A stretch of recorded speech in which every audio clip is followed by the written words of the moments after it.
Hello and welcome to the One-on-One Sports Webcast. I'm Tim Krause and I'm joined at the desk by our MLB experts, Elizabeth Benjamin and Ellie Whittington.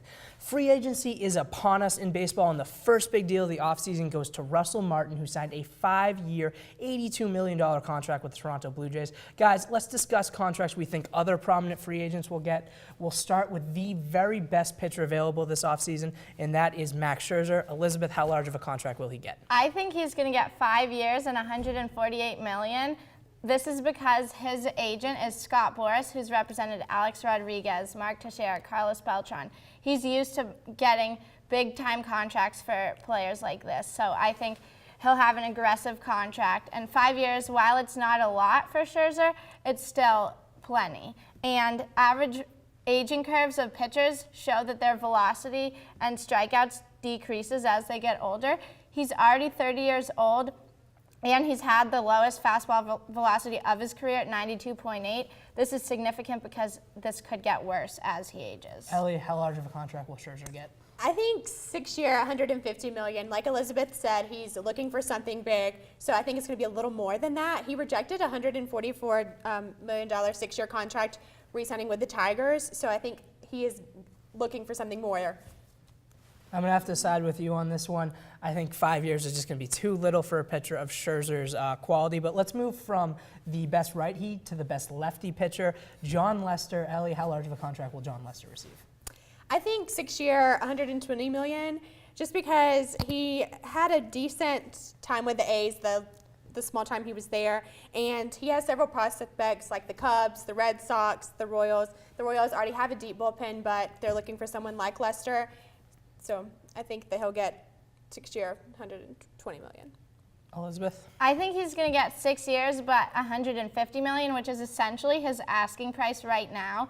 The reason being that because he was traded mid-season, he won't have a qualifying offer, which is a potential draw for teams because they won't have to give up any potential first-round picks in order to sign him. So I think he can command that type of money and that amount for other reasons besides that as well. I have to agree with you on this one. I think Lester will definitely make more than $20 million a year. But let's move from Lester, a pitcher who's extremely durable, to an infielder that can't seem to stay healthy and on the field, Hanley Ramirez. Elizabeth, how large of a contract will Hanley receive? I think he's going to get 4 years and $70 million.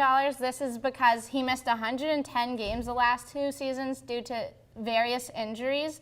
He is very good offensively. He batted .283 with a 369 on base percentage and .448 slugging percentage, and that's 32% better than 30-year-old shortstops. However, he's atrocious at defense, so he needs to work on his defense, probably move to another position, and just stay healthy.